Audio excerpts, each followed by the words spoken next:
रोहित शेट्टी की पहली OTT series Indian police force Amazon prime पर रिलीज हो चुकी है। ये सीरीज रोहित शेट्टी के कॉप यूनिवर्स का ही हिस्सा है, जिसमें पहले से ही सिन्हम, सिम्बा और सूर्यवंशी शामिल हैं। तो चलिए जानते हैं कैसी है ओटीटी पर रिलीज हुई इंडियन पुलिस फोर्स। कहानी देश के अलग अलग शहरों में बम धमाके के पीछे के मास्टरमाइंड की हंटिंग की है। दिल्ली, जयपुर, गोवा जैसी जगहों में सीरियल बम ब्लास्ट करने वाले टेररिस्ट ग्रुप को पकड़ने दिल्ली पुलिस के सबसे बेहतरीन पुलिस ऑफिसर्स एक साथ आते हैं। कहानी देश में धर्म के नाम पर फैल रही नफरत और दंगों का दर्द दिखाने की भी है। टेररिस्ट्स को पकड़ने की ये जंग सिर्फ इंडिया ही नहीं, इंडिया के बाहर तक जाती है। सीरीज की कहानी सीधी सीधी है। कहानी में ऐसा कुछ भी नहीं है जो पहले न देखा गया हो। ऐसी कहानियों पर इसके पहले भी कई बॉलीवुड फिल्में बन चुकी हैं। सीरीज की खासियत रोहित शेट्टी इफेक्ट है, जिसकी वजह से 7 एपिसोड की ये सीरीज देखने लायक बन जाती है। धर्म और कौम के नाम पर युवाओं को भटकाने वालों को बेनकाब करने की कोशिश की गई है। पूरी सीरीज में मैसेजेस की भरमार है। कुल मिलाकर सीरीज कौमी एकता का मैसेज एक्शन के तड़के के साथ देती है। सीरीज में लीड रोल सिद्धार्थ मल्होत्रा ने निभाया है। कई जगह वो फ्लैट चेहरे के साथ दिखते हैं, लेकिन कई जगहों उनकी एक्टिंग में विस्तार देखने को मिलता है। एक सीन में रोते हुए सिद्धार्थ दिल जीत लेते हैं। उन्हें देखकर ऐसा बिल्कुल भी नहीं लगता कि वो एक्टिंग कर रहे हैं, बल्कि ऐसा लगता है कि वो सच में दुखी हैं। उनका साथ देने के लिए शिल्पा शेट्टी और विवेक ओबेरॉय भी हैं,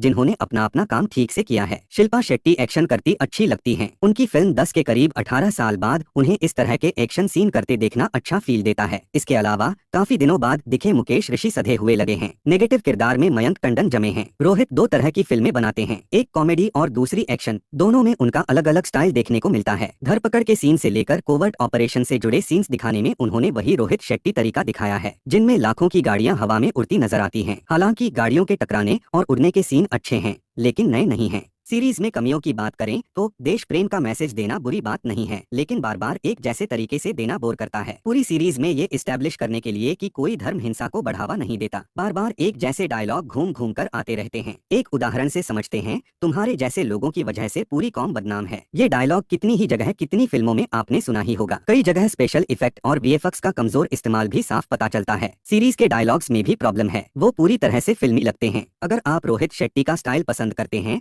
तो ये वेब सीरीज आपको निराश करेगी। हाँ, अगर आपको शरद केलकर पसंद हैं तो आप ये वेब सीरीज देख सकते हैं। उनका रोल छोटा है लेकिन दमदार है।